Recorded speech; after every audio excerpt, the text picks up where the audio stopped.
여러분 마지막 때입니까 아닙니까? 마지막 때라는 것은 다 알고 있어요. 현실로 체감하고 있기 때문입니다. 그 마지막 때를 뭐라고 하느냐? 종말이라고 합니다. 종말, 끝이 온다는 겁니다. 그리고 종말을 향하여 가는, 우리가 살아가는 이 시대를 뭐라고 하느냐? 말세라고 하는 겁니다. 그 마지막 때는 언제일까요? 혜성이 와서 지구와 충돌하는 그때인가요? 외계인들이 이 지구를 침공해서 지구가 연합군을 만들어서 싸우다가 그 지구가 막 피폐되게 되는 그때가 우리 지구의 종말인가요?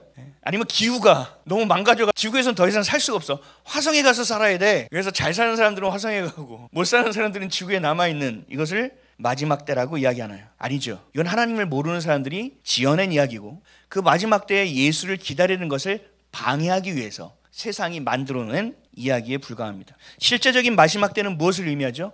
예수님이 다시 오시는 겁니다. 그것을 재림이라고 말하는 겁니다. 근데 우리는 재림이라는 단어도 잘 얘기하지 않으려고 그래요. 왜요? 상처가 있죠. 뭐 재림교 뭐 이래가지고 어떤 목사 이름은 진짜 이재림이었어. 나중에 보니까 사기쳤어요. 이런 일도 있어요. 사람의 두려움을 가지고 장난쳐서 그것들을 가져가려는 사람들이 있다는 거죠. 그렇게 장난질을 치는 겁니다. 그러나 우리는 알고 있어요. 예수님이 오신다는 거. 그런데 언제 오시죠? 우린 모르죠. 알 수 없어요. 이건 아는 사람 무조건 이단이라는 거죠. 근데 예수님이 오신다고 하셨습니다. 언제 오신다고요? 아버지만 아신다, 그때를. 근데 오시는 이유가 뭐라고요? 심판하기 위해서 오신다는 겁니다. 예수 그리스도가 다시 오시는 그날 우리는 죄로부터 해방이 됩니다. 우리는 그 어떤 것에서도 잡히지 않습니다. 모든 것이 우리에게 자유함이 주어지기 시작합니다. 예수 그리스도가 이 땅에 오시는 것을 신랑이 오신다고 표현하는 것이고, 기다리는 우리는 신부라고 표현하는 겁니다. 거룩한 신부, 순결한 신부. 신부는 다른 남자를 보지 않아요. 신부는 다른 것을 하지 않아요. 그 결혼이 내 인생의 가장 중요한 순간이라는 거죠. 그래서 그것을 기다리는 자들, 교회라고 얘기하는 겁니다. 깨어있으라고 말씀합니다. 근데 깨어있으라고 말씀하시는 게 3번이나 얘기해요. 깨어있으라. 매우 중요하다는 거죠. 깨어있으라는 건 눈을 부라리고 막 있으라는 것이 아닙니다. 마치 유대인들이 결혼하세요. 신랑이 신부를 데려올 날을 몰라요. 신부는 신랑이 올 날을 몰라요. 신랑의 아버지만 알고 있어요. 그러니까 계속 준비하고 기다리고 있는 거예요. 이게 깨어있다라고 얘기하는 겁니다. 생각과 모든 삶의 중심이 어디에 있느냐? 다시 오실 그리스도에게 있는 것. 이것이 깨어있어라는 겁니다. 이 땅에 있는 것이 전부가 아니라는 것입니다. 하나님의 나라가 전부라는 것입니다. 내가 영원히 살 것인가 영원히 죽을 것인가가 가장 중요하게 여기는 사람은 그것을 바라보면 깨어있다라는 거죠. 깨어있다라는 뜻은 뭐냐? 준비되다라는 뜻과 똑같습니다. 깨어있으라는 건 그냥 깨어있는 것이 아니라 준비되어지는 것입니다.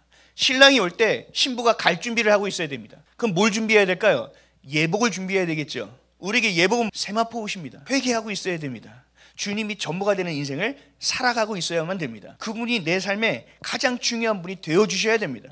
내가 결혼을 하는 이유, 자녀를 키우는 이유, 내가 나가서 돈을 버는 이유, 예배하는 모든 이유가 오직 답은 하나입니다. 예수 그리스도를 위함입니다. 이것이 되는 인생을 살아가는 것이 바로 준비되어 있다라고 성경은 이야기하고 있습니다. 그 마지막 날, 이것을요 우리만 기대하는 게 아니고요 사탄도 알고 있습니다. 사탄은 예수 그리스도가 그 오시는 그날 자신의 모든 권세가 다 깨어질 것을 알고 있습니다. 그러니까 이들이 하고자 하는 것은 하나님의 자녀들을 집요하게 속이는 겁니다. 끝까지 미혹하는 겁니다. 믿는 자들이 하나님을 떠나도록 만드는 일입니다. 배도하도록 만드는 일을 하는 것입니다. 그래서 마지막 때는 이 일이 훨씬 더 급속도로 크게 일어나는 것입니다. 그렇기 때문에 우리는 경험되어지는 환난, 이 마지막 때가 언제 오는지에 대한 징조를 알고 있어야 됩니다. 이런 징조가 있으면 내가 좀 더 깨어 있어야 되겠는데, 이런 일이 있으니까 내가 좀 더 준비되어 있어야겠는데를 알아야 된다는 것입니다. 그리고 더 중요한 것은 여러분이 예수 그리스도가 오시는 그날까지 성결함을 지키는 겁니다. 믿음을 지켜내는 것입니다. 거룩함과 경건함을 지켜내는 것입니다. 그날 갑자기 난 지킬 거라고 해서 될까요?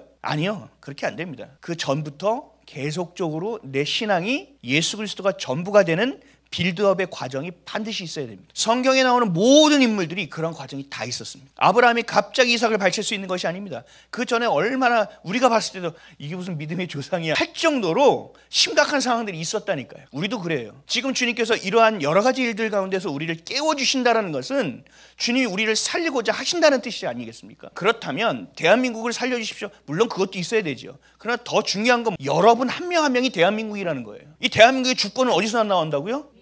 국민으로부터 나온다는 얘기예요. 지금 이 정부는 그것을 무시하고 있기 때문에 문제가 되는 것이고, 그것을 거짓으로 선동하기 때문에 문제가 되는 것이고, 마지막 때까지 우리가 그 믿음을 지킬 수 있느냐, 그 믿음이 자라갈 수 있느냐, 그 믿음에 내 모든 것을 걸 수 있느냐의 싸움이 우리 가운데 벌어지고 있는 것입니다. 그래서 마지막 때를 살아가고 있는 우리는, 그 거룩한 길을 따라가는 성도들은, 그 교회는 반드시 깨어 있어야 되고 준비되어져야만 하는 것입니다. 진리인 말씀, 하나님의 말씀이 교회 안에서만 여러분들이 진리가 되는 것이 아니라 여러분들의 각자의 삶의 자리에서, 여러분의 직장의 자리, 가정의 자리, 혼자 있는 그 은밀한 시간의 자리에서 하나님의 말씀이 진짜 여러분들의 삶에 진리가 될 수 있도록, 길이요 진리요 생명이 될 수 있는 인생을 살아가야 된다는 것입니다.